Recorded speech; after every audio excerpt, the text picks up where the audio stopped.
ntacyo atuje nta rindi zina nta rindi zina we haleluya nta rindi zina we nta rindi zina we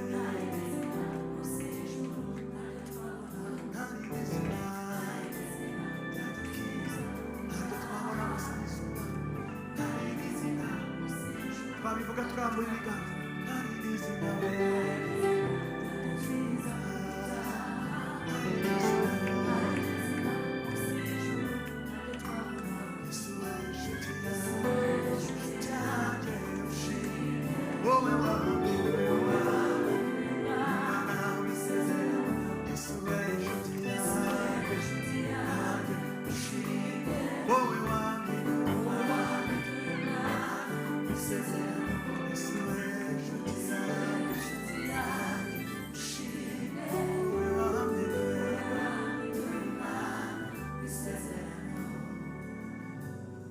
Zamura amaboko yawe. Lift up your hands.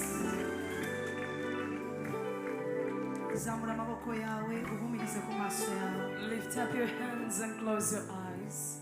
Turamushimiye umwami wacu. We thank you, our God. Ngaho bumbura akanwa kawe umushimire. Open up your mouth and give him thanks. Yatugize ishanga tutari ishanga. He made us a people we were not. Yatugize ubwoko tutari dukwiye kuba. He made us his own we were not. Natwe tuzamuye amashimwe mwami wanje muri uyu mugoroba. Lord, we lift up our praises to you this evening. Turavuga imbabazi zawe n'ubwiza bwawe. We are speaking of your mercies and grace. Urakoze ko watugize abana b'isezerano. Thank you for making us children of the covenant. Waduhinduye abaraganwa hamwe na Kristo. You made us co-heirs with Christ. Watugize abaraganwa abana b'inyenyeri. You made us children of the star.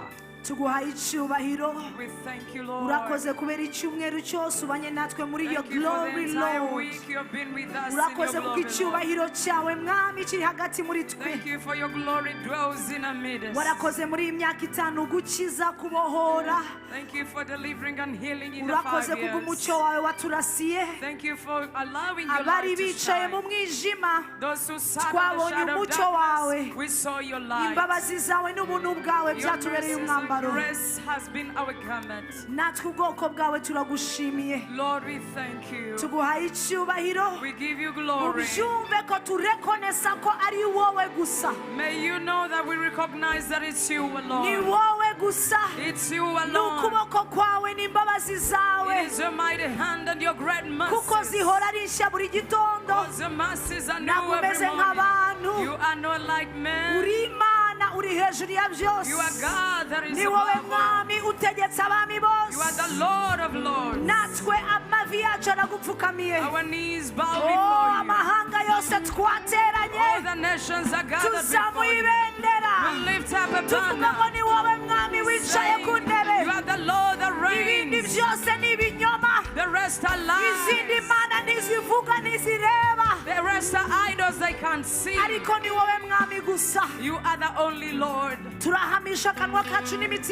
We testify with our hearts and our lips that we saw you. You have been everything. Thank you, Jesus. Thank you, Lord. Urakoze mwami. Thank you, Lord. Watubereye byose. You've been everything. Muri byose. In all. Wahanaguye amarira. You wiped our tears. Wahinduye agahinda ugatanga mu munezero. You turned our sorrow into joy. Wahinduye ibicuku by'amarira ubihindura indirimbo nshya. You changed our nights into new songs. Tuguhaye icyubahiro. We give you glory. Mu izina rya Yesu. In Jesus' name. Niba uzi ko uri mubo Imana yahinduye agahinda umunezero. If you know that the Lord turned your mourning into dancing. Niba uzi ko hari ijoro utari uzi ko buri buke. If you know there is a night that you didn't know would niba hari umunsi wari kuburira urwaye utazi aho gukira kwawe kuri buturuke. You were bedridden and you did not know where your healing would come from. Niba hari umunsi wari uzi ko isi yakwise izina. If you knew one day that the world had called you by name, and that name would make you depressed, and today you know that your breath, it is because of help me, let us stand and give glory to God.